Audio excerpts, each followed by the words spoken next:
Full house almost, huh? Yes. We missed that in the Corona times. Finally, face to face. No better way, huh? Shall we start? Okay, awesome. All right, so thank you very much for being here. It's a pleasure to be here again. Thank you for the invitation for the second time. Hello, everyone. My name is Aminat Tojer. I'm going to be your moderator here today. And yeah, I'm super happy to be here. Finally, we're here face to face, and I'm accompanied by awesome, fantastic people. So I have Ala Al Bahrani from AUB, Ahli United Bank, and we also have Ziad Yunus as well from Binance. So it's a great time to be here, and there's a lot that we have to unpack today. So just to give you perspectives, today is the second basically session of this ransomware series that we had last time, and we had one in September, I believe. Was it in September? I lost count. So, so September we had the first one. And I was actually accompanied by where's the other gentleman here? Talk about security. So there you got it. Then so we have Bishara here, who is with me, part of the panelists, and we actually delved deep. We wanted to discuss why ransomware is really bad for a lot of people, especially for your layman, basically your layman Joe. And we discussed how that is really bad and how really hurting a lot of businesses on Bahrain. So yeah, so we're gonna have a lot to unpack today. So before I start that, I want to get to your background. So Ala, can you probably give us a bit of background of what you guys do in AUB and how is that really relevant to the ransomware space? So thank you. I mean, from my side, security operations. I'm basically handling the cyber defense part in AUB, where we manage the security operations, incident management, threat intelligence. Mhm. So the type of threats and attacks that we'll be talking about today is something that we see quite too often. Not really hoping to see it, but it's there. We're also adapting to the type of new attacks that come in and acquiring new techniques also in order to stop them. Okay. So I don't want to expose too much too quickly, but hopefully we'll see Any it here AUB soon. folks over here? So you can go on. Go ahead. Okay. They might be online. Oh, okay. And yeah, a shout out to our people that are currently live streaming this. So Ziad, give us a background about you. Thank you. I mean, thank you Sure. everyone for attending. Ransomware is a hot topic. It has been going for quite some time. It's the nightmare for security professionals and IT professionals and businesses as well. So basically, I'm managing information security for Binance Bahrain, and we deal with all kinds of security operations. We manage security operations, incident monitoring, incident alert, running the disaster recovery playbook, crisis simulation, you name it, from an information security perspective, A to Z, following the NIST approach for malware management and incident response. So more than happy to be sharing the information and the stuff we've gathered along the years. As Ala said, it's something we hope we don't want to see or witness, and we look forward to kind of discuss this and have an interactive session with you guys, ladies and gentlemen here. For sure. This is very interesting. The more things you have under your responsibility, I mean, the more horrific it is, to work in such an environment. So kudos to you, Ziad. Okay, so just a bit of paperwork here. So this is not going to be your typical conversation where we talk to a single panelist and then we give the mic to the other one. It's going to be a very dynamic conversation. We want you guys to benefit, and at the same time, we want to keep it exciting. We want to laugh, and we want to really benefit. So at any point in time you feel that you have something really important to add, raise your hand and go crazy. Okay, so I'm just going to start up with this conversation. So Ziad and Ala, you guys have been working in the financial institution space for quite some time. Now, what's your take on the ransomware landscape? Do you think that the banking industry and the financial institutions, generally speaking, are ready for such a thing, or they're just waving it in as we speak? So what do they exactly do? Are they ready, or they're just trying to be very cool? I think that we have a lot to do when it comes to protecting against ransomware and any type of attack in that matter when it comes to malware. You might be prepared to defend against the latest TTPs out there and the techniques that you have. But then at the same time, you need to always keep in mind that the more you try to protect, the newer techniques that you try to embed into your control and defenses. Mm-hmm. On the other side of the spectrum, these guys are also coming up with new techniques on a daily basis. So it's like a tug war that you have to do back and forth with them on day in and day out. So I think we have a lot to do Okay. when it comes to protecting the financial sector, specifically the banks within the kingdom. But at the same time, I don't think we'll ever finish from doing that. It's a continuous thing that we have to keep on going with and doing our best. Getting help from the right partners at the right time, that's something that we have to look forward to also with the other parts and sectors as well. Fantastic. So, And what yeah. about you, Ziaz? Have you seen your fair share as well? So, in addition to what Ala thankfully mentioned here, it is a tug war. Attackers are always finding ways to circumvent protection measures. Mhm. And on the other part, technology experts, security experts are trying their hard to build the security parameters and the security tools to protect against these attacks. And it's never ending. And you will never be 100% secure at all times. You have to be vigilant, you have to be prepared, you have to be ready for whenever an attack is going to happen. And there's something that I'd like to refer to is the term was called cyber kill chain. Cyber kill change. That's never ending, and it will always find a way Mhm. to kind of infiltrate the infrastructure. And it's about finding the balance between finding, as Ala mentioned, the right tools, process, and people and technology. So it's three major pillars: people, process, and technology, all the way. Utilizing the three of them into harmony and working properly to stay vigilant and stay secure would result in the ultimate formula to protect against malware in general and ransomware in specific. I think if you're on the offensive side, it's much more exciting. You know, you have probably nothing to lose. But on the other hand, if you're on the defense side, I mean, it must be very hard, yes? And before we actually compare the financial industry versus the regular industries, so who here has a business? Who here owns a business of some sort? By the show of hands. Nobody? You guys all work for businesses? Oh, students? Okay, so you have a lot to lose. Okay. All right, but really, by the show of hands, who here has a business? Nobody? Okay, this must be very exciting. Probably Okay. somebody from the online is Yeah, anything you, raising his hand. whether you have an e-commerce solution that you have or a small freelancing endeavor on the side. Okay, awesome. So what I wanted to say is I wanted to know, like, if you guys had businesses, and we can probably answer for myself here. Okay, so if you have businesses, do you think this really applies to you guys, the ransomware thing? Is it really a major, drastic, breaking thing for you guys, or you couldn't really care less? Well, so I'm going to answer myself. I think for me, as a small business that has less than 10 employees, if you have the right communication and you have the right controls, and you take care of your security hygiene, quote unquote, you shouldn't really care that. You shouldn't really worry that much. I think worry is a much better term. But generally speaking, this applies to everyone. And this was really the ultimate question, because when you have industries that are regulated, such as the financial space, you have more controls coming in from the regulator. So even if you don't play really, if you don't play ball really, but the regulator would always come in and say, you know what, you have to play cool and you have to do, let's say, pen testing, you have to do these controls. So you have to be regulated in that fashion. Okay, so let me, somehow tune down some of the conversations here. Now, as individuals, do you guys think that you want to care about ransomware? Do you think it's a big threat for you as individuals now? Your personal data. If, just say for the sake of it, your data has been locked for whatever reason, and somebody says, you know what, you have to pay the ransom in order to get your data back. As individuals, would you care?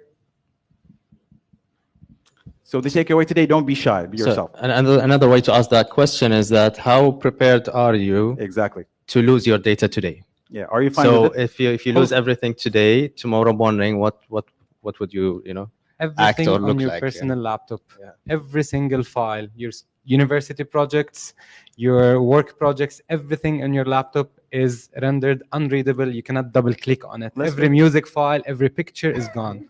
Let's make it much darker than that. Let's say your phone got Exactly. and your WhatsApp chats, everything that you basically use in order to do your day-to-day basis. Go for it.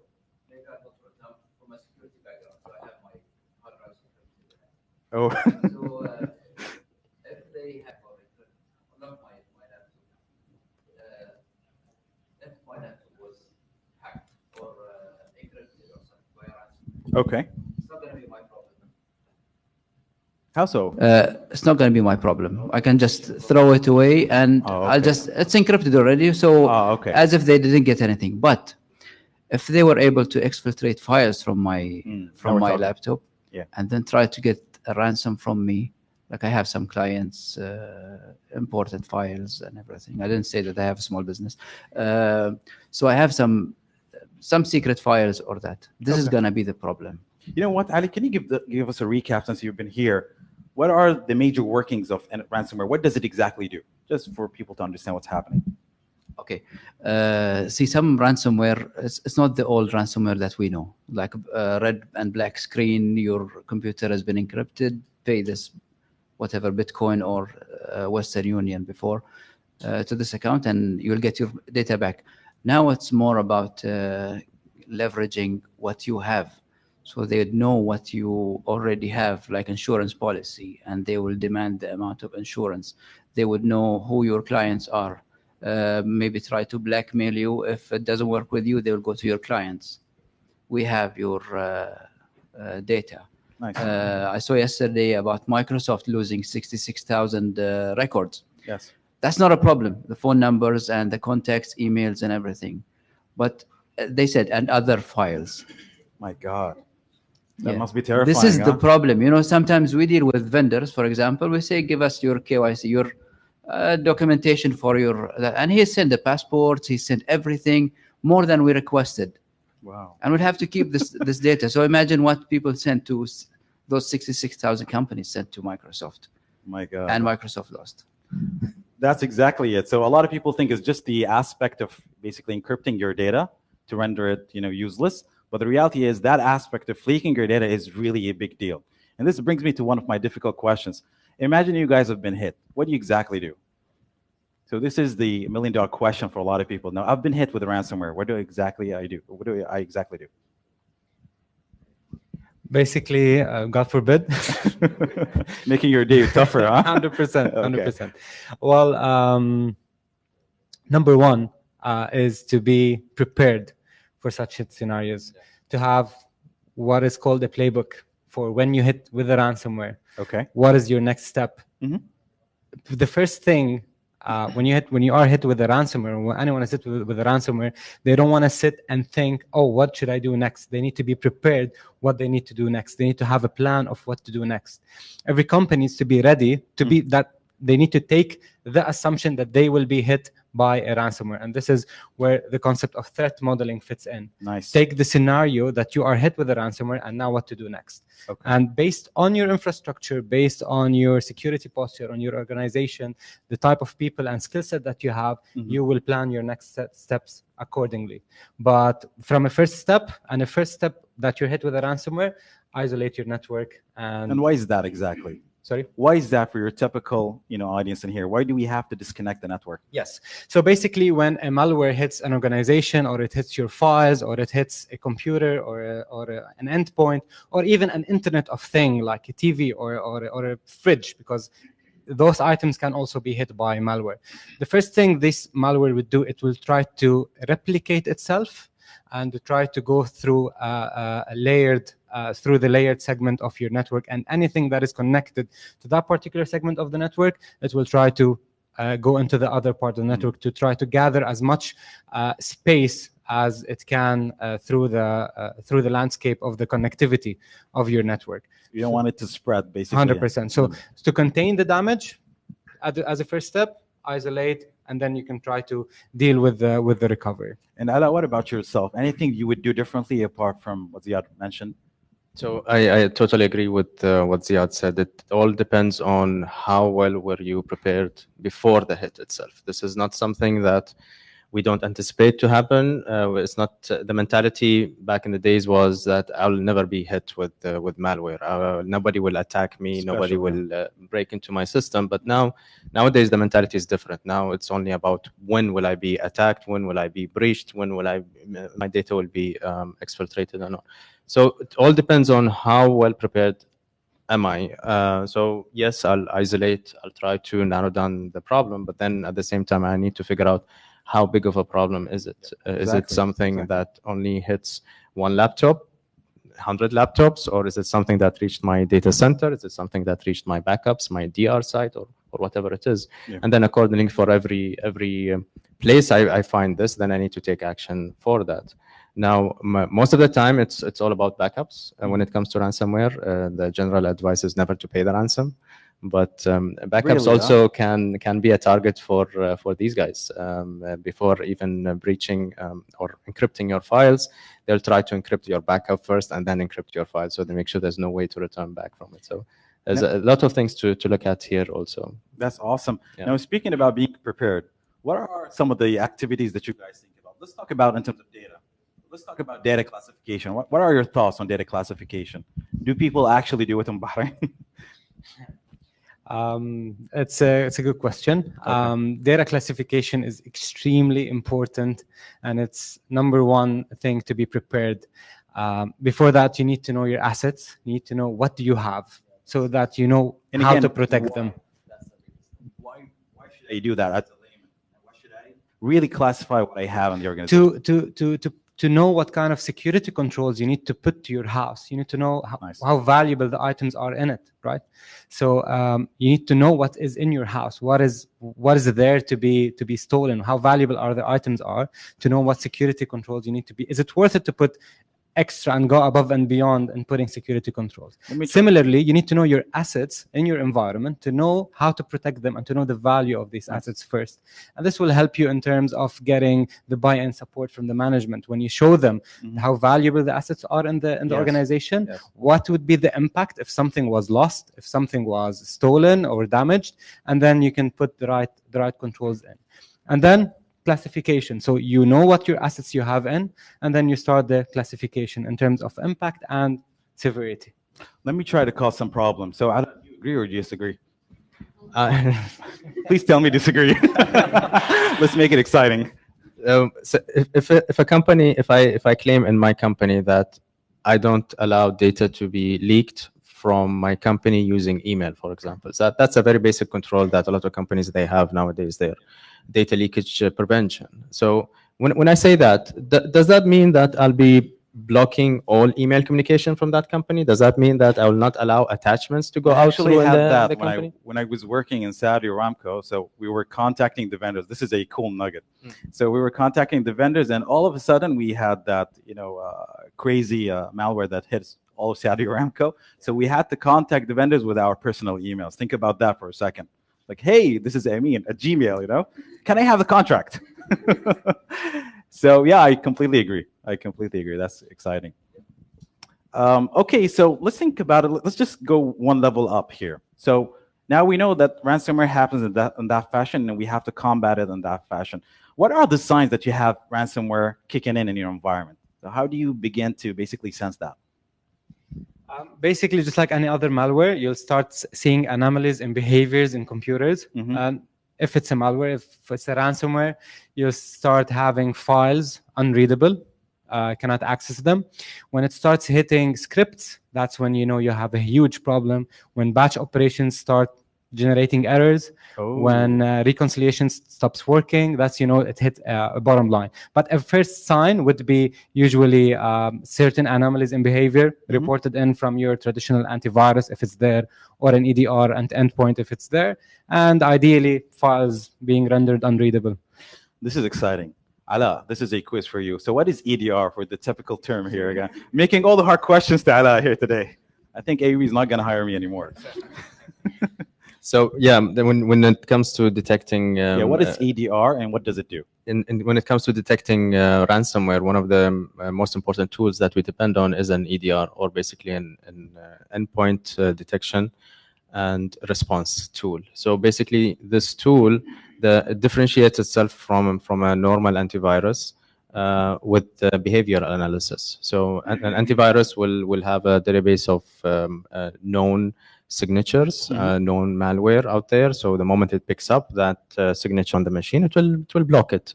But then what happens to the newly developed malware? What happens to the zero type of attacks that comes in? That you can't find signature for. That, yes, it's the first time we see on the scene. So this is where an EDR comes in. It looks at how that piece of software is really working on that machine, how is it behaving, and if it picks up patterns of something similar to a ransomware, basically reading files, encrypting them, writing them on the disk, repeating the process over and over again, then it will flag it, it will stop it, it will try to reverse whatever operation was done there. So that's one critical tool that we can use in our environments to detect and also respond at the same time, or prevent a ransomware attack from coming in. And by the way, EDR tools these days, they come in packed with so many features. So like, for example, when Ziad mentioned, I want to isolate that machine from the network, an EDR tool is capable of doing that for you. Instead of waiting for it to propagate throughout the network, infecting other machines, for example, loading up external scripts from the internet in order to execute even more, or and all that can also be stopped as well from an EDR point of view. So that's a really good tool to have there. Interesting. I think I would really agree on how difficult it is to understand the behavior of the malware, especially if the signature is not really your typical one. Now, who here is a technical person? Any programmers in the house?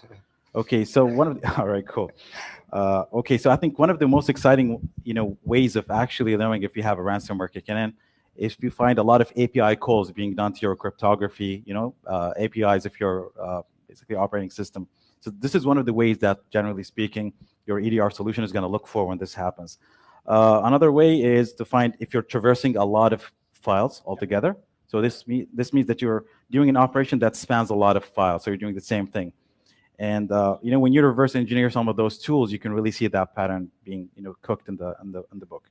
Okay, let's talk about network. So Ziad, now you're running basically a big role here in Binance. Now, how would you do this like in day-to-day operation? How would you what are the tactics and strategies that you would adopt in order to monitor the network against such attacks? Number one, monitoring the network, just to clarify it for everyone, is a huge field, and it generates a lot of events and a lot of alerts. Some of them are actionable events, others are not. But basically, number one method, and that should be followed, and this is why us as security professionals in organizations, we're not the most liked people per se. Everybody thinks we're stopping the business, but one method that I would like to always follow is the zero trust method and deny access method. So literally, I would deny access from any high severity segment or high value segment or a production segment, for example, to another lower segment, which would be, for example, the development or the testing environment. So applying a zero trust as even if you're still on the network, you need to validate and you need to authenticate to prove that you are actually an authenticated endpoint or agent. I think that would work best in an ideal situation. But implementing a zero trust is easier said than done. It's a longer way to actually implement it on the network. Sure, continue. But it's proven to be a very effective. I wouldn't say 100% effective, but a very effective mechanism to fight against bad actors, cyber attacks, and malware. That's fantastic. What about yourself, Ala? Are you a fan of zero trust as well, or you have different opinions? Zero trust is good. I think it's a good approach as well. But it's like what Ziad said. Zero trust is very tricky to implement because it will cause business disruption. Some people will try to do their job, but because of all of those tight security controls that we want to implement in zero trust, they won't be able to. Or the usual task that takes them 30 minutes, an hour to complete, because of these new controls that we're implementing, it will take them an hour and a half or something similar to that. So it's a good approach, but it requires a lot of tweaking, tuning, and continuous monitoring. I want to add to the network monitoring part where you mentioned ransomware or any other type of malware in that sense. Comes in from outside the environment most of the time, not all of the time. So that's one entry point that I want to keep a close eye on. And then at the same time, some ransomware exfiltrate data outside of the environment in order to sell that information also. So that's another exit point that I want to look at. What type of information is leaving my network? What type of information is coming into my network? Most of the time that can be consolidated into a couple of easy to monitor points, but very tedious also to differentiate what's legitimate versus what's suspicious. Also, it's hard for it is. Yeah, it usually involves a lot of screen time Oh. and understanding the business that And comes a lot of behind it. privacy is being invaded in that space. Huh? That's another topic. We'll keep it to another session A lot of altogether. photos, a lot of stuff. Actually, that's a very interesting point, and I would like to add to that. The entry point of malware is extremely important to monitor and to keep a close eye on, because usually it comes down to user awareness. It's something we can, Which we covered. it's something we always stress on. I'm guessing that Ziad has no friends on Binance. I can be yours if you want. It's something. It's not hinting, but they say that it's your strongest link if used properly, and it can be your weakest link. You can have the biggest and the top-notch security technologies in place, and it takes one user to leak a password or to click on a link. Exactly. So when you were talking about the culture thing and the awareness, it might not be that the user is really ignorant when it comes to these things, but it could be that they can be an accomplice in the whole process. So how do you handle that, Yani Ziad? This must be extremely difficult. Yani, for example, if somebody doesn't know what to do, it's completely different from somebody who's disgruntled and they want to do something really bad. Yeah. So how do you handle that? That must be hard. This is why implementing as I mentioned earlier, fair compensation. the zero trust. Okay. Implementing the concept of least privilege. No one should have access for stuff that they do not require. Have proper and strict access control in place, and a robust access control procedure in place that is actually followed. Yeah. Where people need to justify why they need specific access to specific resources, and to have a layered security approach in place, where it not just depending on the perimeter level security, but throughout the layers of the network, you have different layers of security in place that would actually protect against different methods of attacks, like escalation privileges, like brute force. So to have that kind of attack in depth and layered security approach rather than just on the perimeter side. Yeah. So, Ala, what's your take on ransomware as a service? Now that must be, becoming extremely common these days. Yes. It is. I think we also touched on this point during our last session with the series. These days, to disgruntled employees, I think it's a very valid point. They would sell out their credentials in order to. So take us through it if you don't mind. So for somebody who doesn't understand how ransomware as a service happens, imagine you're a disgruntled employee. You're not happy. Please don't take my advice. Okay, and tell me how would that work? So anything as a service is basically you're paying money for it, right? So we have infrastructure as a service, we have platform as a service, we have X as a service when it comes to so many other services as well. These guys, they come up with the concept of ransomware as a service. So now if you want, you can hire to attack a company using ransomware. Now, in order to do that, also some people, they are willingly associated with those type of attacks. So let's say, for example, I work at company A, and I want to revenge some act against my manager or against the executive management. So I go willingly to such a service provider, ransomware as a service. I provide them with my credentials that are used to access the network back again. And then they will do the rest of the magic when it comes here. They'll use those credentials to connect back to the network, infect it with the ransomware, run the malware itself, and then so just be the messenger, basically. Yes.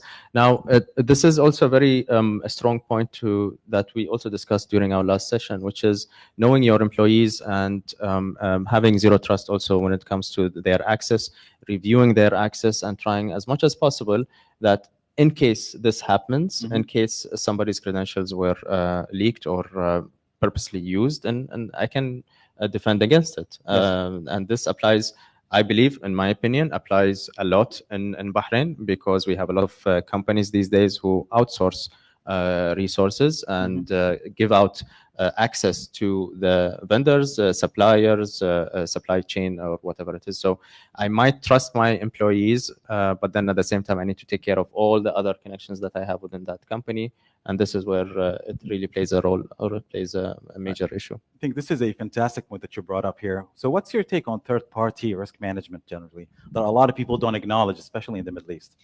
Yeah, I mean, when you tap on a topic like malware or ransomware, and you try to put controls around it, the controls are holistic, and you need to look at security from a much bigger picture. You need to look at the, as Ala mentioned, the human resources aspect, the human resources policy that you have in place. That's true. Prior to hiring and during the employment and even after the You employment. got to vet them well. 100%, and keeping a close eye on it and having the right SLAs in place, having the right controls in place from a human resource aspect. And then you have the third-party management aspect, you have the network aspect, you have the access control aspect. So you need to look at the entire infrastructure in place and ensure that they're all working properly and in harmony, and the procedures and the policies that you have are actually in place and running effectively. So this is one. And part of all of this holistic approach to security, third party comes also part of it. And managing your third party is also a very critical aspect to protecting your environment and infrastructure, because at the end of the day, these third parties are sometimes running critical services on your behalf. They have access to critical services. They are operating sensitive resources in your organization. So you need to keep a close eye, make sure you have the right contractual obligations, the right SLAs in place, and to do the proper monitoring for these third-party companies. So a vetting process is also important. So it's like giving them the key to your kingdom, yes? I prefer, I won't give a third-party key to your kingdom, but if you have to, then you need to do your proper homework. Understand that third-party vendor, know how long have they been in the market, interview them, audit them, see their infrastructure, see their security, see their culture, and based on that, take a decision whether to hire that third party or not. Because otherwise you'll end up with people accessing your network, and these people can do you more harm than do you as a service. So who here hires a security service in their business or in their, wherever they work? Who doesn't? That's another question. No, but really, I mean, in your typical businesses, let's say the average businesses, do they really consider such a thing? I mean, for a financial institution, that would be an ABC. Yeah, it's unavoidable. At the end of the day, as a security team operating from the financial sector or any other sector, at the end of the day, the security posture that you're supposed to have in a company is a very wide spectrum posture, and nobody's expected to own all of the technologies, the solutions, the processes that comes with it, the manpower that is required to run that entire show on their own. Very few companies, conglomerates, maybe, yes, they would have that. But then when it comes to any other business, it's very natural for them to hire a managed service or obtain access through another service and so on. So the risk remains at the end of the day, and it's something that you have to address. So it's all about your risk appetite, basically.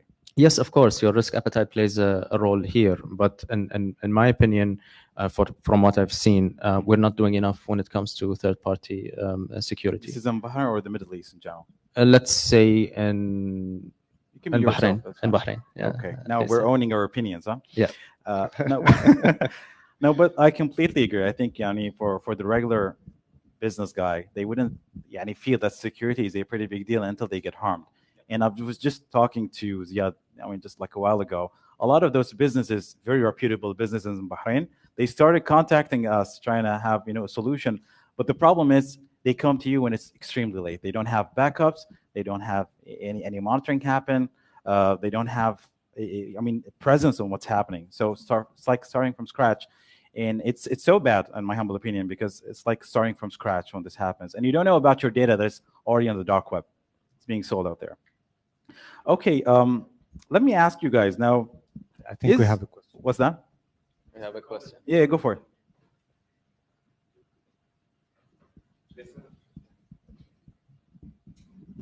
Comment about the third-party risk scoring. There are a lot of tools you can actually utilize that will automate any security incidents within your ecosystem.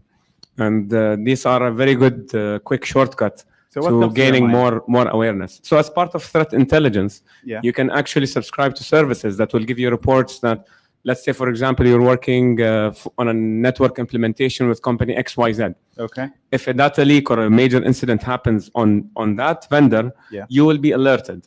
Nice. So unfortunately, maybe sometimes we have a lack of transparency in the region, so your partner might not even feel obligated to tell you.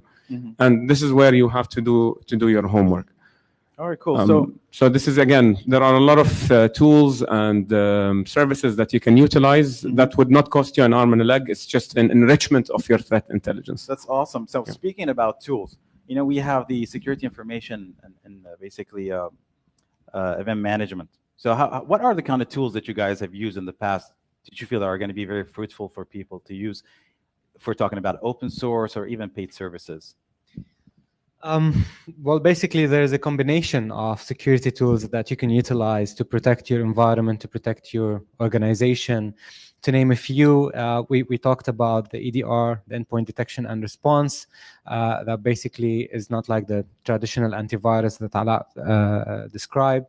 The security incident and event monitoring tool, which is the SIEM tool, which basically it's a tool that logs and correlates all the events happening in your organization from all security devices and all assets reporting in the organization, all servers, routers, switches, firewalls, if managed and plugged in and operated correctly, can prove extremely effective in monitoring the landscape of your organization and monitoring the landscape of the network.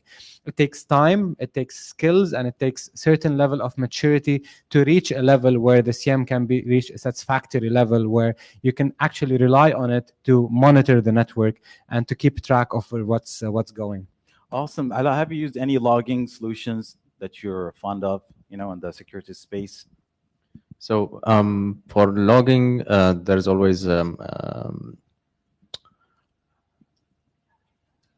getting that's no. I'm thinking about whether I should disclose how much should I disclose versus not. Yeah, we're doing this for fun. We don't want to get in trouble. Yeah. So let's talk about the big players when it comes to SIM. We have IBM QRadar, we have Splunk, we have HP ArcSight, we have Logarithm, for example. We have a lot of tools, but I put my vote to what Ziad mentioned. The tool that you'll be acquiring to do a certain job or a certain function within that organization is completely useless if you just buy it and shelf it. You really need to understand how to use that tool. You need to understand how to utilize that tool. Thank you very much. And you need to make benefit out of that tool. Now, that might involve doing some research in the beginning before acquiring the tool itself, understanding which tool really works well for your environment. Not anything I have in my environment might work for you. I might even need to get resources, human resources that will be part of my team in order to really manage that tool. I might need to integrate it with other tools that I have within the environment. So all of these come into the picture when it comes to selecting any of them. But the SIM tool is a core tool that you should have in your SOC operations or in your security operations center. Its main objective, like Ziad mentioned, is to correlate all of the information gathered from so many different data points within your organization and making sense out of it, looking at them, pinpointing, yep, this is something that I need to raise an alert for.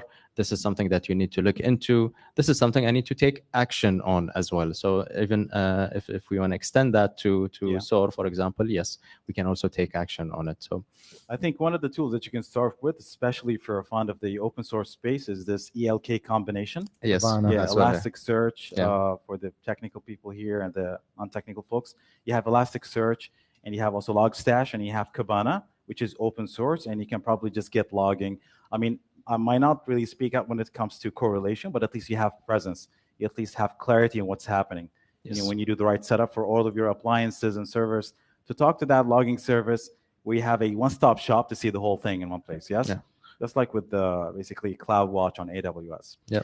Let me ask you guys, now, we've talked about, the layman guy. Let's talk about management now. So, look, what kind of preparation did you guys do for the management? So did you ever encounter the idea of tabletop exercises?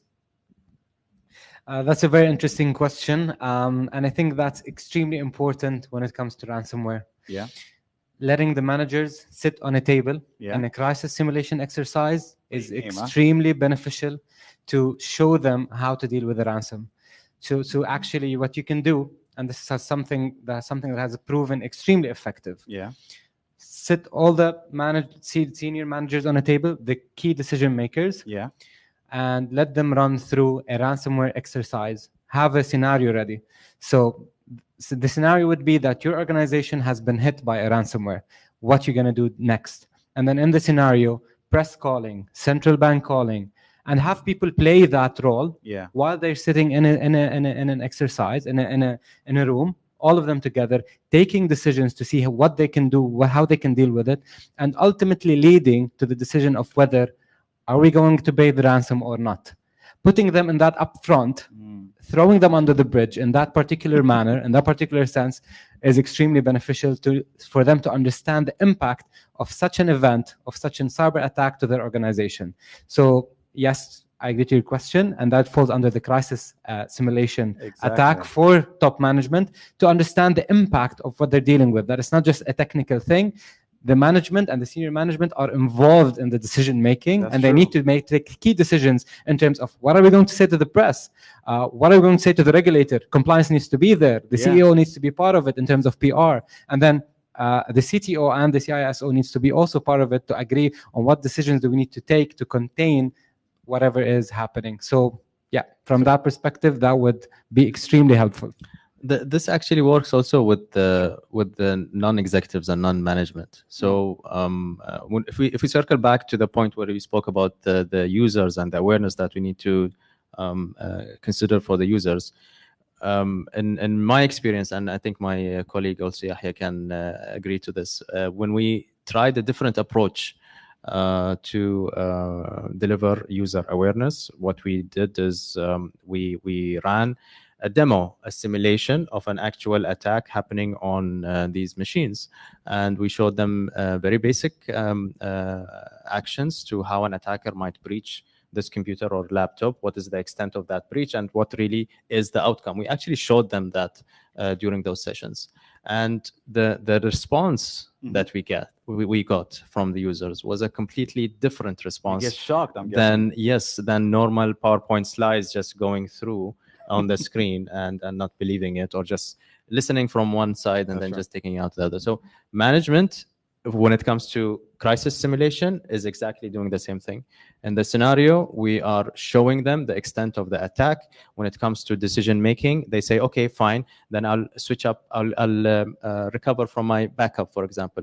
Then you will introduce an injection in the scenario saying, no, but your backup was also compromised. Now what you will do? And then, after half an hour, you'll say, you're getting a phone call from CVB and they're requesting a report on the status. What will you report back? And then this is where things really get super hot in that war room, as they call it. There's a part of me that believes that Ziad is really enjoying this, guys. What's the deal, Ziad? It's like your opportunity to start torturing management. You know, he's happy and you're sad. You're offensive. You're offensive. I believe you have something to say. Probably I'm just not yet a believer in the tabletop exercises. Yeah. Why so? Have you seen them in front of you working? Yes. That exercise, yes. Yeah, I've done a few with vendors also. I've reached like not only management, I'm doing it with my vendors. Okay. Yeah, each critical vendor, and we do a tabletop exercise. But again, if you like, sometimes some tabletop exercise will take you out of your environment.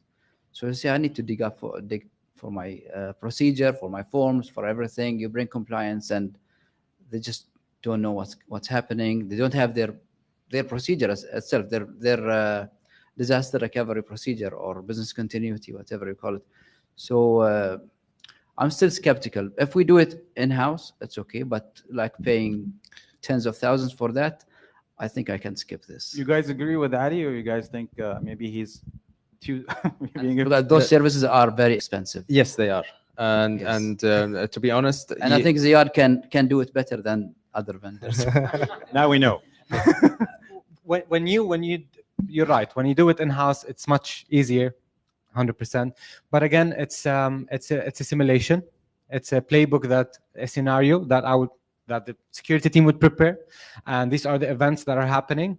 And basically, you would be prepared to all whatever they were going to respond to. For example, are we going to switch off our production site and move to DR? And it's just a simulation, a kind of decision that they don't have to actually switch off the DR or bring up the DR. It's how they respond to these events and kind of prepare them to bring them into in touch with a real-time scenario of a cyber attack actually hitting the organization. I had my fair share actually in that space. So we worked with a couple of clients, and it was so when we did tabletop, I was extremely shocked. So for one, we had an infrastructure manager, somebody who's supposed to be an expert in the infrastructure space. I remember when I told him, imagine now you're hit with a ransomware. What are you exactly gonna do?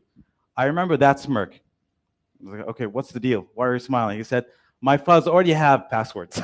So like, seriously, don't you even know how encryption works? It doesn't need, I mean, the malware is not gonna ask for your password in order to encrypt it back again. So those kind of answers really, put you on the spot.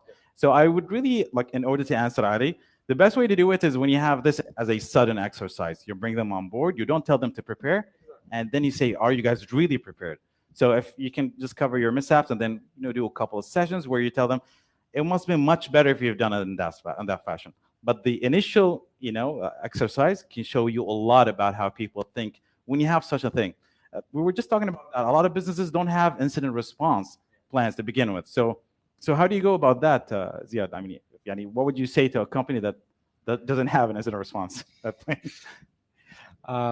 Good luck. I think good luck, because they're gonna be in deep trouble. Not having an incident response in place is catastrophic as it sounds, because cyber attacks are everywhere. If you look at if you have, I don't know if anyone has looking at a security dashboard, or there is these online tools that show you attacks in real time, and if you can see what is happening in real time, it's a scary world out there. Put your laptop publicly facing on the internet, leave it for one day, and you'll come back to it crashed, ransomware, virus attacked. Just publicly expose it to the internet, and you'll see what's going to happen to it. The attacks are everywhere, and as Ala mentioned at the beginning, it's not about it's not about if you're going to get attacked, it's about when are you going to get attacked. That's why Ala can't seem to sleep well, huh? And an incident response plan, not having one is a really bad thing. Okay. But what's worse is having one and not knowing what's written in it. Not knowing what to do at these tabletop exercises. I understand completely what you are referring to. Some tabletop exercises or simulations, they turn out to be chaotic, and everybody will start acting based on their best judgment at the time and thinking that no, the worst case thing is that we'll fail the simulation, so what? But when it happens in reality, then that's where people lose their jobs eventually also. And we've seen such scenarios, whether it was in Bahrain or outside of Bahrain, because of this. That comes in all because of lack of preparation in the beginning. So yes, having an incident response plan is important, but knowing what's really going on inside that plan and when to actually execute it is equally important, if not more. So what do you guys think if a regulator comes in and they say, I want you to share your incident response plan with me so I can vet it? Would you go for that, or you're against that? I would be happy to do it. With the regulator? With the regulator, yes. Somebody else now? Because I think we need to step up the game when it comes to incident management in general. I love that. And from a regulator point of view, I don't mind sharing my information with you if you don't mind sharing your information with me. But there's nothing that actually forces us to do it. So I'll just sit back, wait for you to make that move, and you will sit back waiting for me to make the move, and nobody will go anywhere. But then when a regulator comes into the picture, then that's it. That's a win-win for everybody on the Remember, Ali, field. we talked about that in the first session, where we said there must be a forum where people can actually exchange such a thing. Yes, where exactly. they exchange intelligence. You don't want people to work in silos, like, oh, this guy has been hit. To hell with him, But it doesn't happen when you have a financial institution forum. Yeah. We have to step up the game here. Especially in the financial sector, because the attacks that you see happening are almost similar. All right. And there need to be a collaboration and coordination between all the financial institutions and banks to help fight these crimes, because they're impacting everyone. Yes. And they're impacting the entire economy and impacting all of the citizens and residents. So there needs to be collaboration to fight crime. All right, cool. So are we doing good on time, you, Smite? Or we're doing awesome? All right, cool. Awesome. Okay, let me ask you guys now. Earlier on, you said it's better not to pay the ransom. Am I right? I don't think we're also legally allowed to pay the ransom as well, as far as I know. Do we have regulation on that? Anybody from the CBB here? No, Okay, but when it comes to if you go ask your CEO today, we've been hit with a ransomware. of $1 million, for example, would you pay it or not? So what would his answer be at that stage?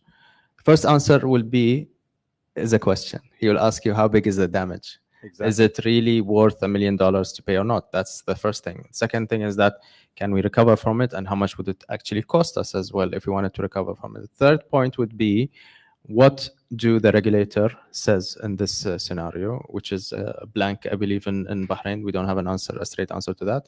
But then that answer can change on the spot. If the bank decides or the CEO decides to reach out to the regulator at that stage, saying that, guys, I've been hit with a ransomware. This is the amount of impact that we have. This is the amount of ransom. This is the data that we lost. Am I allowed to pay it or not? Yeah. Then that's a completely different discussion that comes in with the regulator.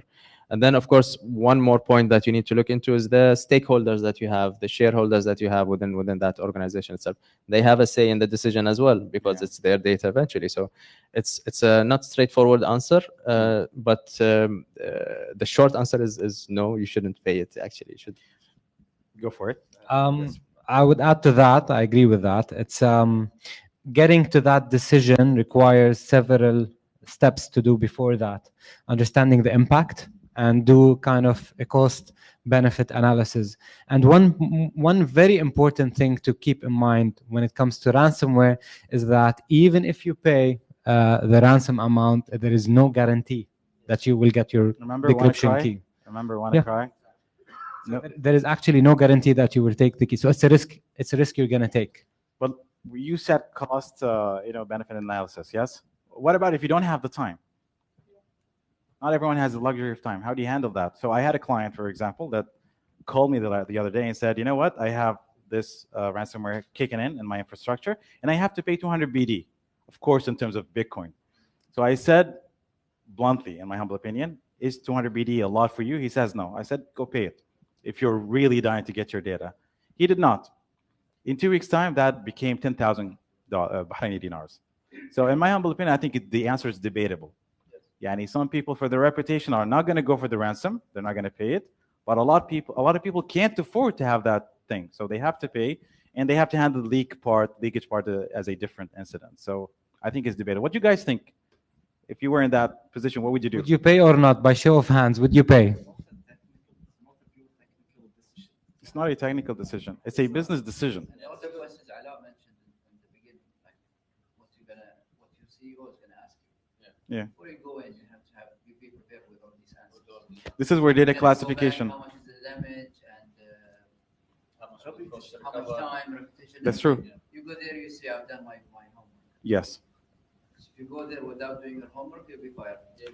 Oh, definitely. Exactly.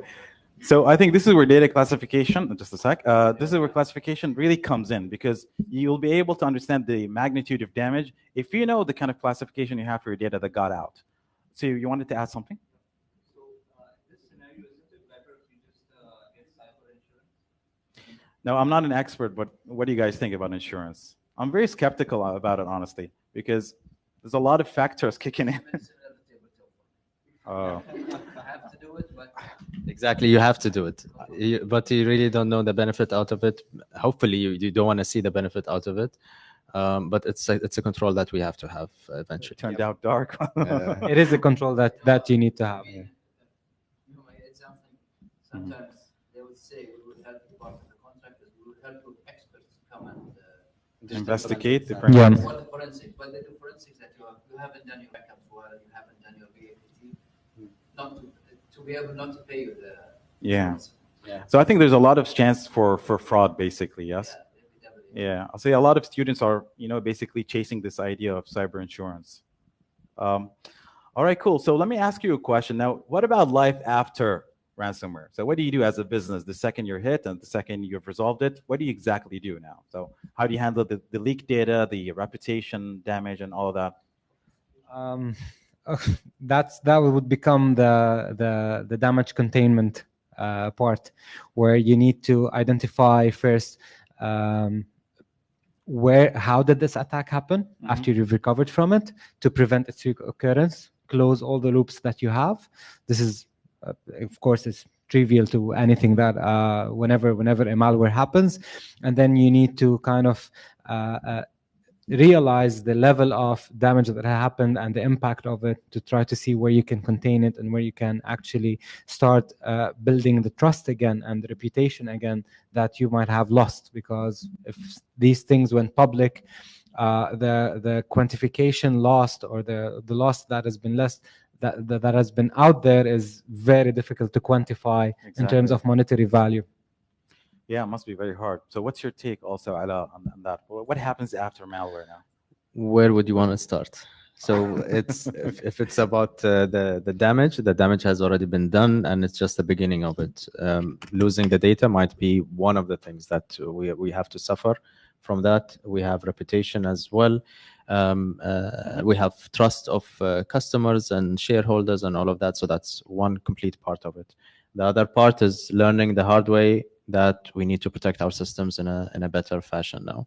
So that might need, that might entail investing in more controls, redesigning our policies and procedures, carrying on with the tabletop exercise tests or any other type of test that we need to do in order to ensure our readiness to another hit if it comes in or when it comes in at the later stage. Yes, data classification is also there. Backups is also there. So many controls are there that might come out of it, because once we're done with the actual incident, we need to reassess our security posture and the controls that we have in place. And That's true. and this time when we do the reassessment, we'll focus more on ransomware attacks, and then we'll see really good highlights when it comes in, especially in red color, showing us that you have a weakness here, you have a gap here, you need to fix this, you need to fix that. So that's a long journey that we need to take after an attack, especially if it's a sizable impact attack on the organization. And I'm wishing also, as part of the lessons learned, is that I'll be able to share that experience with somebody else from my colleagues and peers and network, in order to help them also better prepare themselves from being attacked as well. But unfortunately, that's scrapped out of the action list. This might be the time you open an anonymous blog. Then. No. That's the thing. A lot of organizations are too scared for reputational damage that they refrain from sharing this information out in the public. And whenever they get hit, it's something that they want to keep a secret, because they don't want to increase the kind of reputational damage that has impacted them.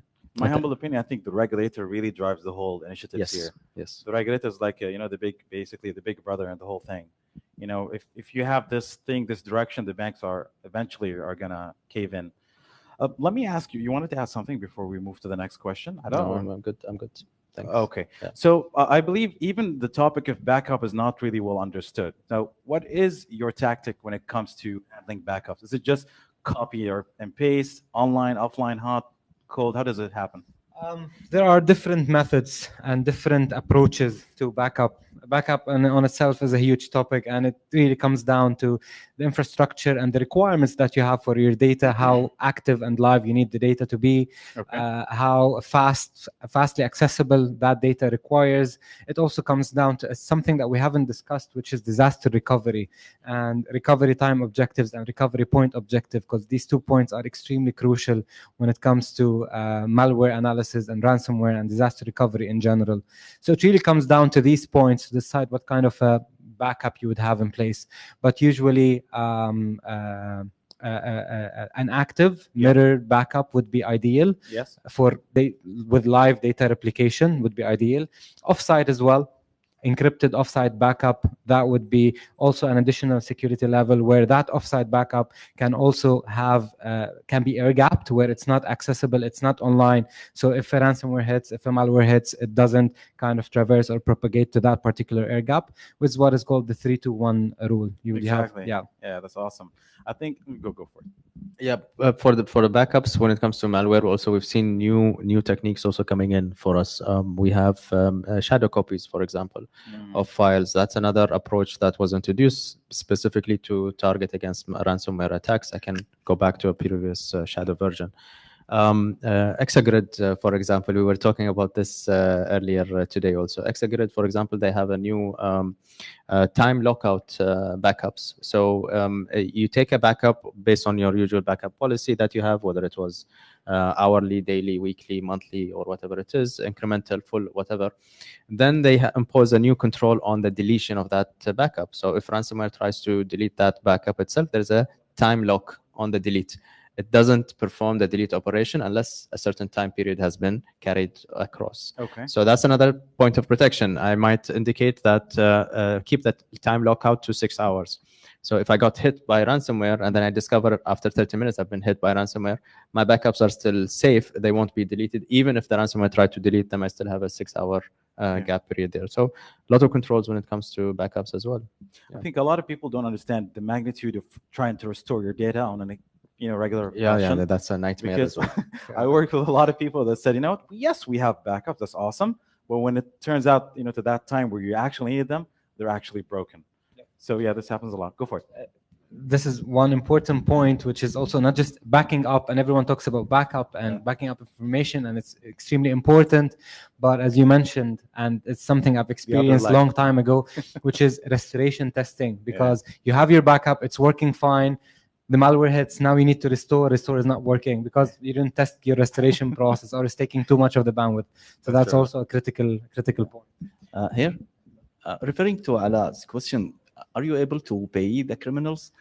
I find it ideally to invest in your security controls, such as backup, even to build a fine-grained backup solution, rather than paying the criminals.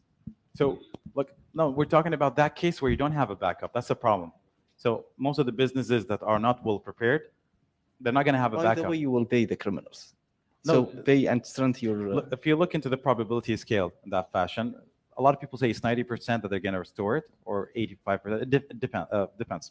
The problem is, if they don't really give you your data, the common consensus is going to be don't pay. But a lot of those malware designers, they actually, like a lot of probable chances, they give you your data back, so they can always have that narrative coming in. But there's a huge chance that you're going to get your data. And a lot of people get it, but a lot of people actually really don't get it as well. So for me, it's taking a chance. You always have to calculate this. Coming back to my example, when I said that guy had to pay 200 BD for a business that makes 10K per month, 2 BD is nothing. So it's worth the shot. But imagine, if you're talking 1 million, just like what Ada said, you have to debate it with other people as well. And in addition to that, there are different types of ransomwares.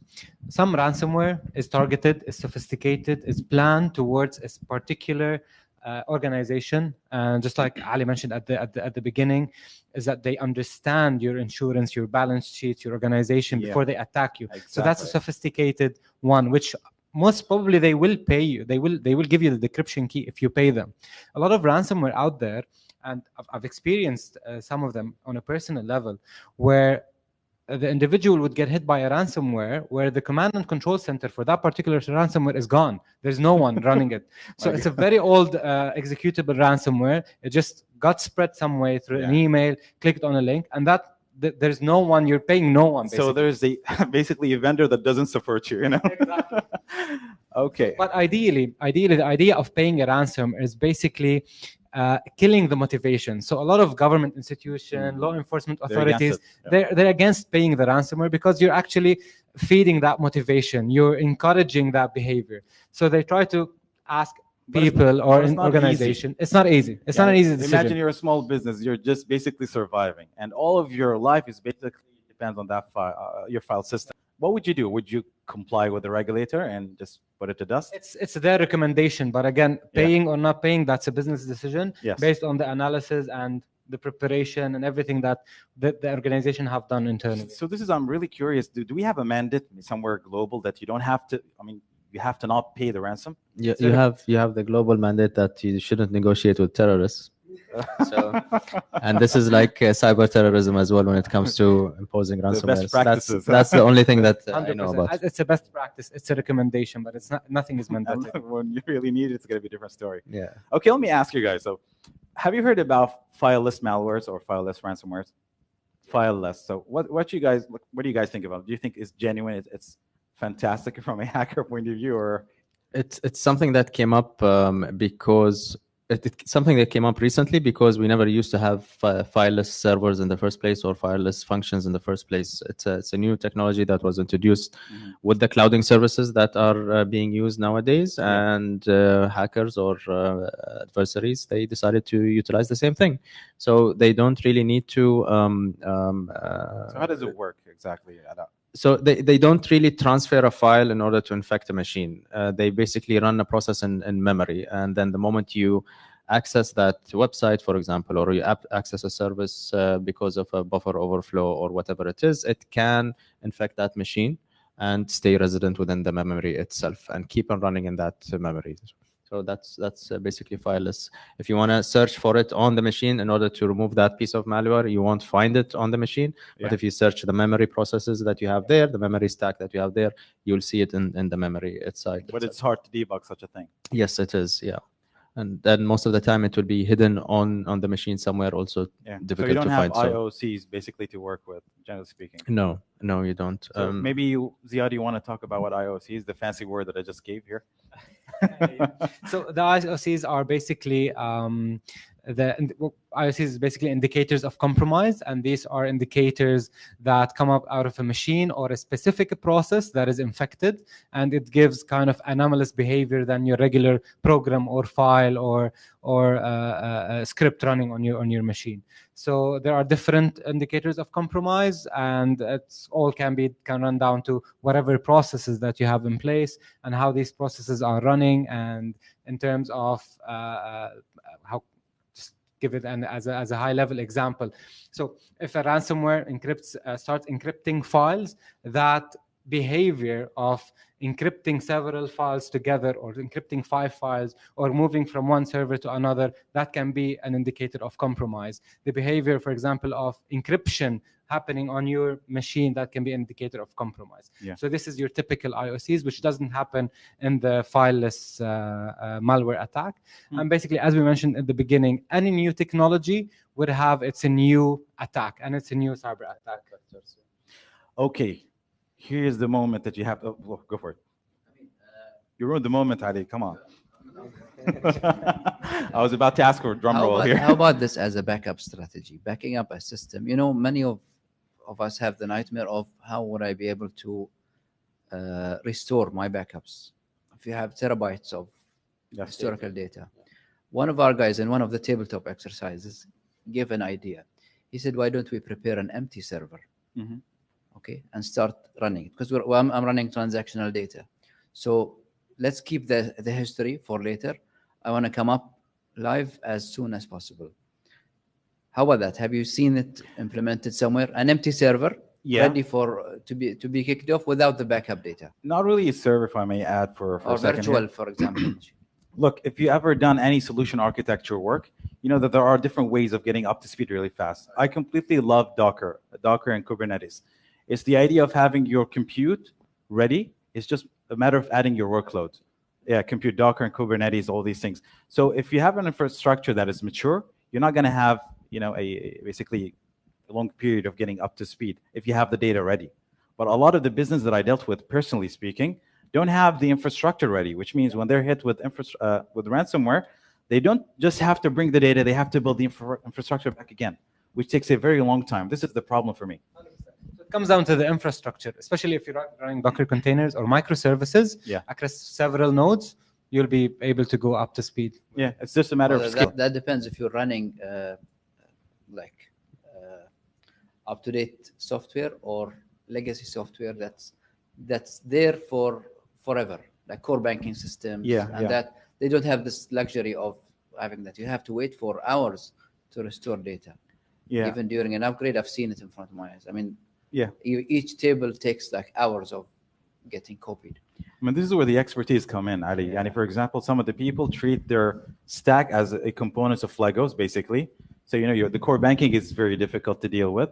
But if you have compute, you have APIs, servers, if you have them and they're really neat, you're not going to have a very horrible day. It's just a matter of storing your data. Your compute is ready on the registry.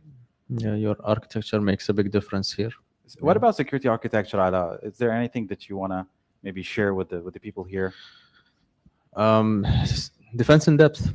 Exactly. So, Always. your best approach here would be to be sure that you protect your environment on all layers you have within your environment. So I might be focused too much on the network layer, and then I forget about the application layer. I focus too much on the application layer, and then I would forget the user layer. I'd focus too much on the user layer, then I'll forget about the behavior layer, which is on top of the users as well, and so on and so forth. So when it comes to designing your security, you need to look at all of this at the same time, implement those controls in all layers. Awesome. Yeah. Okay, so this is the final question, the most anticipated moment. So imagine we're hit with the ransomware. Can we get our data back? Is it really not possible completely, or there's a slight chance that you can get things back? So what do you guys think? The data that was encrypted by ransomware. Yes, depending on how ransomware works. Yeah, and there are a couple of types, as you probably know. So, because a lot of people get hit with ransomware, they're not really sure if they can get their data restored, if they do the right moves. And yeah, I wanted to hear your opinion. I have my own opinions, but I wanted to hear, since you guys are the experts. So in general or in principle, no, you won't be able to retrieve it. But I've personally had an experience with a colleague of mine who was able to retrieve the data, or basically decrypt the data that was hit by ransomware. Somebody in Bahrain? Yes, somebody in Bahrain. You have to crown him a jewel, huh? But he got help. He got help from really good experts in the field and the domain, and I think he was extremely lucky also to have that, because it seems that the ransomware that he was hit with wasn't a really strong one. So he was able, with the help of others, to reverse the effect and bring back his data. But all my other experiences, no, I haven't seen anybody who was able to recover the information that was encrypted. What about you, Ziad? More optimistic here? No, not really. It really depends if we're talking individual level or organizational level, and it comes down to how prepared and how agile is the organization or the individual in terms of the backup that they've had in place and the measures that they've had in place when they were hit by a ransom. So these factors play into effect of whether you're going to retrieve your data or not. Yeah. But ideally, it's very difficult to. I mean, there is a lot of global effort being done on ransomware and trying to generate the decryption keys and putting it out there for different kinds of ransomware. It's a global kind of a challenge where all organizations are struggling with. So if you're lucky and this ransomware is one of those investigated and reverse engineered, you can get the keys. Yeah. If not, then it's going to be a tough thing to get your files back, especially if you haven't backed them up and have a secure backup for these data. I personally do a lot of reverse engineering, so I come across a lot of interesting implementations of ransomware. So what I've currently seen is that some of the malware keep their data in memory in plain text, which allows you to have a debugger come in, and you can basically extract that from memory if you don't restart your machine. So this is one of the aspects that you can do. Another thing is, if you have a developer, basically malware designers are programmers. They're probably smart, but if somebody is just basically learning, they're going to go for a very weak cipher, which allows you to brute force that if you wanted to. They're not going to go for a asymmetric encryption, a crazy thing. But other than that, most of the ransomware out there, it starts by encrypting the partition table, which really doesn't really encrypt your physical files. It's just the part that allows you to boot the machine and know exactly where your data is on the hard drive. So theoretically speaking, you can have somebody or an engineer that can recover the data by scanning the content of the drive, because the content itself is not encrypted. It's just the partition table. Think about it as a shortcut that takes you to the content. But if you have a very nasty ransomware that traverses the file and it goes by one by one, But yeah. oh, Yeah. yeah. So in that case, you're completely screwed, sadly. Yeah, awesome. This is where digital forensics and skills and expertise come into place, which is something we lack in our part of the world. Yeah. For example, something like FTK examination or access data forensics, where they look into the partitions of hard drive and the partitions of hard disks and try to recover that data and isolate the partition from the content, which is a very important point that you've mentioned. Nice. Where even if you deleted that file, you can basically recover it if you have the content rather than the partition. Yeah. So that skill set is also important to have in the region. Because a lot of people just restart the machine the second there's something wrong. Like, exactly. Okay, so before we give the final words to our awesome people here, I want to hear about you guys. So, do you have any questions? Anything that you want to address? Did we do a good job? Did we do horrible? What do you guys think? Any questions? Go for it. There's a gentleman in the back.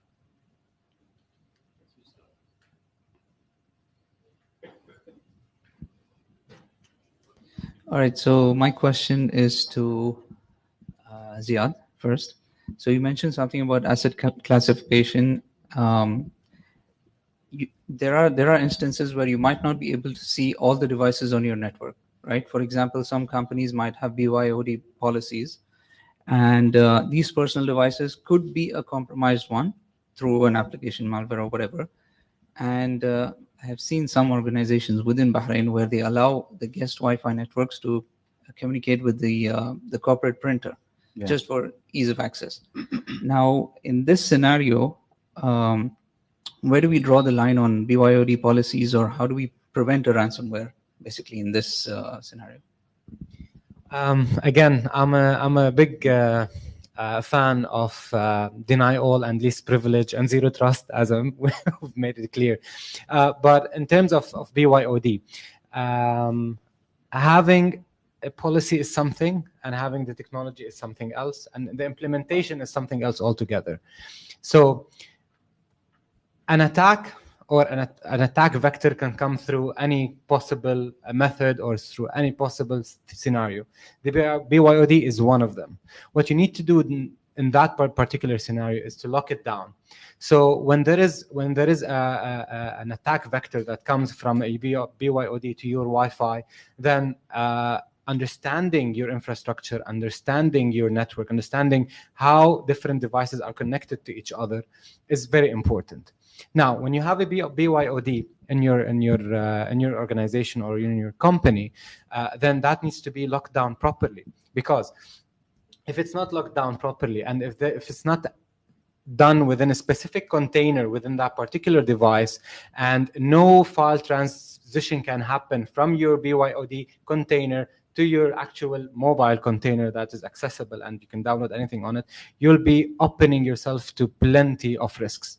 And it needs to have a separate kind of segment. This is where we discuss network segmentation, where the BYOD segment shouldn't be communicating openly to your production environment or to your sensitive areas or sensitive environment, where only specific files can be added into that BYOD container, and for a specific reason and as per specific access control, and that would be sufficient. But to have files transferring from your BYOD to your production segment, that would be a big indicator of failure, or a big indicator for an attack that's gonna traverse from that particular premise or from that particular phase of your network. Thank you. Since we're talking about preventive measures also today, would considering NAC a good option when it comes to bring your own device, unmanaged devices, guest network? Definitely. Definitely. NAC is one of the options as well. It's one of the smart options you can implement as well. And there are a lot of suite of technologies and tools that you can implement. NAC is also a brilliant one. Ziad, I believe that it's very shocking that people don't really utilize VLANs. And where you have, the production environment basically on the same subnet as the test environment or the development. So a hacker can just basically infect the developer, especially if they have internet access on their machines, and they can make their way all the way to the production environment. Yeah, so this happens a lot. Any more questions, guys? Just one more question to Ala. So when we were talking about vetting your vendors as such, so let's see, as a security service provider, I'm a customer. I have recruited a security service provider to manage my security.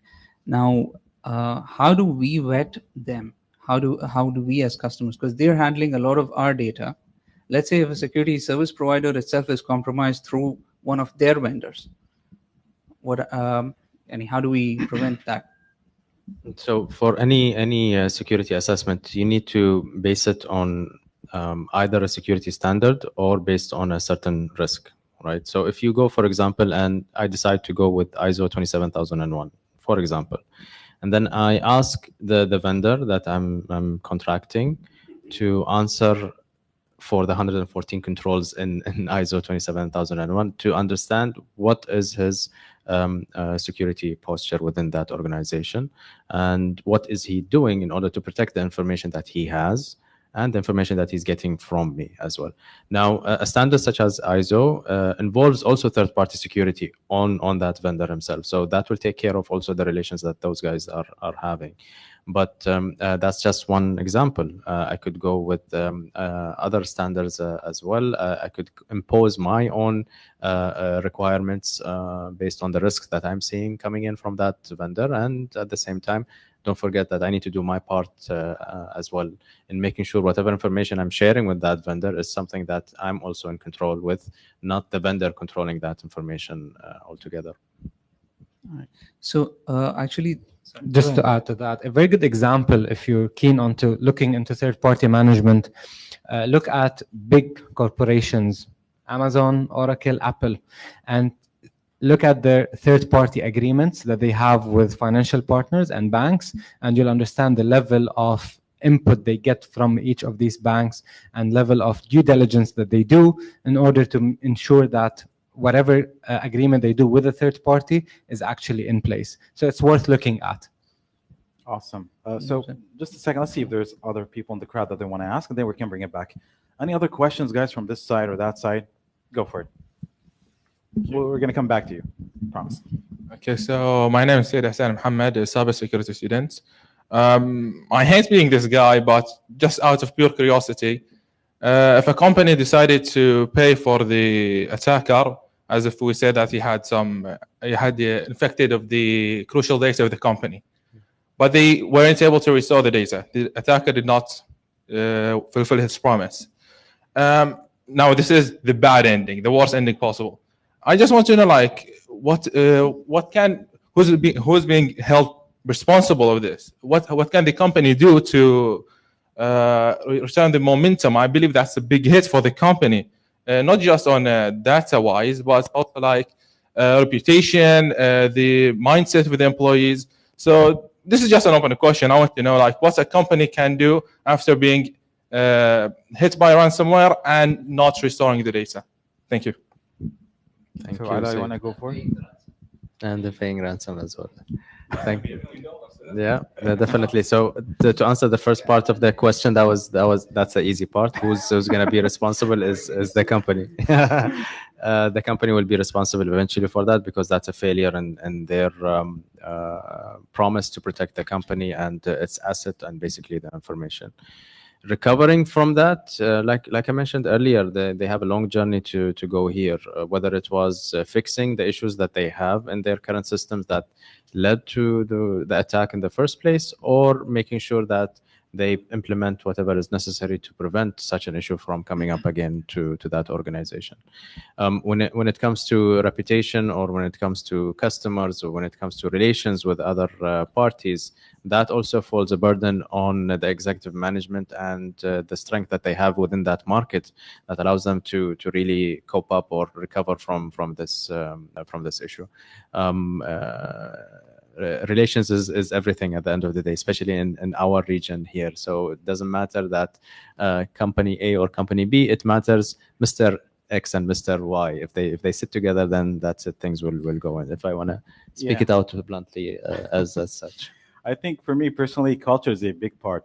A lot of people think that IT is the ultimate responsible entity for such a thing, where it's a collaborative and shared responsibility. Yeah.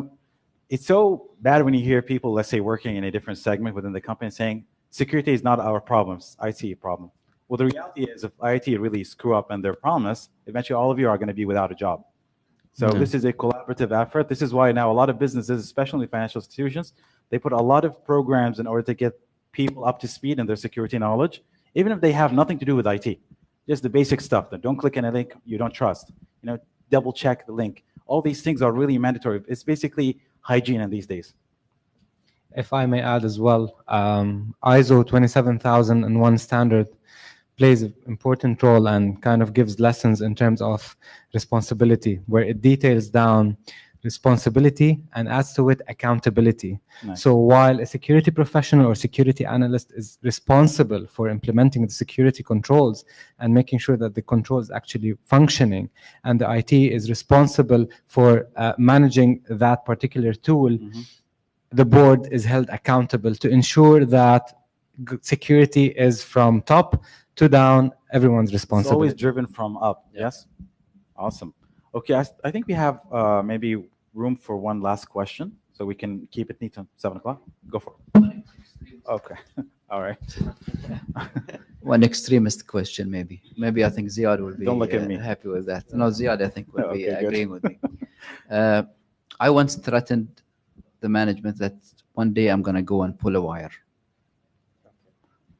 Okay, from anywhere in the infrastructure. And they said, you're going to do this to the production? I said, I might do it. But I need to look around if this is part of best practice or not, as a business continuity strategy, just to be prepared for that.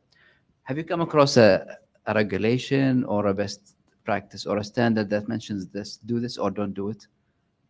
Pulling a wire from Interesting. storage. Very interesting. I haven't in production, no. But maybe during testing, yes. Are we allowed to do it or not? This is my question. Netflix You does tell it. me, I'm going to surprise some people. Netflix does it. I don't know if you're allowed or not. You mean chaos? Yeah, but engineering. Netflix, Yeah. Netflix, they do that. They actually purposely shut down some of their servers in order to see how they continue their business in other way. And that's one of the major reasons why they built such a robust Exactly. network. So this is Netflix. called chaos engineering, by the way. Yeah. And it's actually an open source thing that you can find on GitHub. Basically, have you ever worked with AWS before? Yes. So we have this concept of AZ and region and such, right? So Chaos Monkeys, or basically these tools, allows you to shut down an EC2 machine or shut down a full region, a full. So a great, tool to see if you're really robot, just like what Ada said. But again, I don't know if you're allowed to do that or not, but it's there in practice. If you have a backup job, that's good. That would be applicable in cloud infrastructure. Yes. Different nodes, Not on-premise. microservices. But then that's the thing, right? And even in your on-prem infrastructure, you can have a DR clustering. setup, You can yes. have clustering. You can have Kubernetes. You can have so many other technologies when it Yes. comes to clustering and nodes, and it allows you to run the same production that you have today using that type of methodology. So if one node completely shuts down, Yes. it will automatically pick up, and then you can continue as it. I completely agree. I think the ultimate holy grail is when you're really ready in production. You don't want to try in these ideal, situations, and the second this really hits in production, you're No, you nowhere. can always go from control tests, and then Yeah. as long as you mature. So for chaos engineering, for example, you can try with the EC2 machine. If you did not break the whole thing, start with the AZ and then go for the region. All right, so maybe one last question. I'm glad you're not a pilot. This is your captain. We're going down. All right, so anybody else? I think, yeah. Yeah, so maybe you're the expert in crypto, but I mean, if you have Bitcoin, for example. Escrow accounts is basically where the bank has multiple accounts in different countries, right? And then they use those accounts in order to transfer or complete a transaction. So say, for example, you're sitting here in Bahrain, you want to send money to somebody in Singapore. So what happens is that your bank here has another bank account in Singapore. And what they do is that instead of taking the money from you here and sending it to there, they actually just send instructions to the bank there in Singapore and asking them to deposit the amount that you want from their escrow account to the recipient's account. So I don't know how that comes into the picture with ransomware. He but, would definitely know, but Bitcoin has escrow mechanism as well. Is that what you were asking about escrow, or you mean escrow agreement from an application perspective?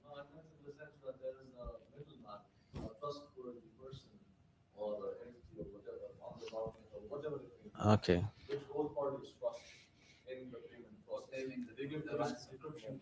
Yeah. Maybe a hacker, when they develop a smart contract, that can honor that, Yeah. Exactly. Smart contract that says pay the money, and automatically we're going to release the files. And this is how smart contract work from a kind of an if statement. If Yeah. there is a specific condition, then a specific result will be matched. Ziad, don't give them more motive. Okay. Okay. So, any last words before we close?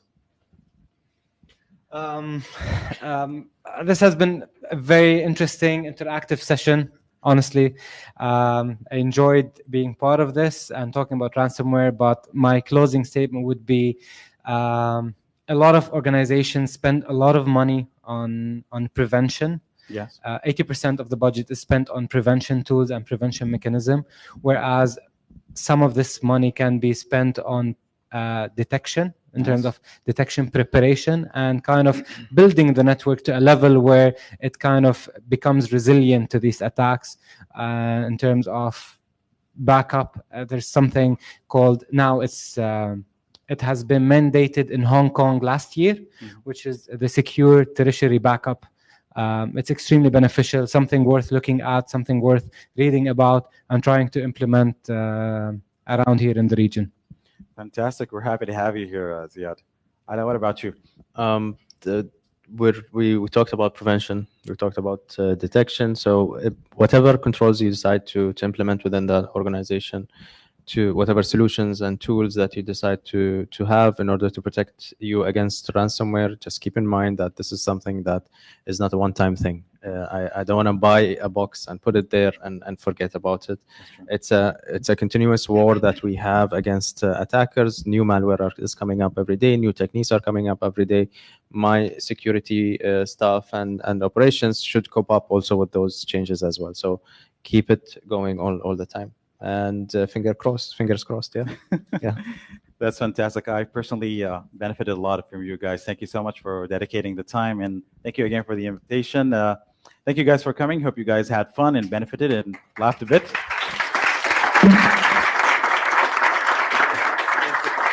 And thanks for our friends that are live streaming this. So I think the guys are going to be here if they have the time to answer some of your questions, but thank you again for coming.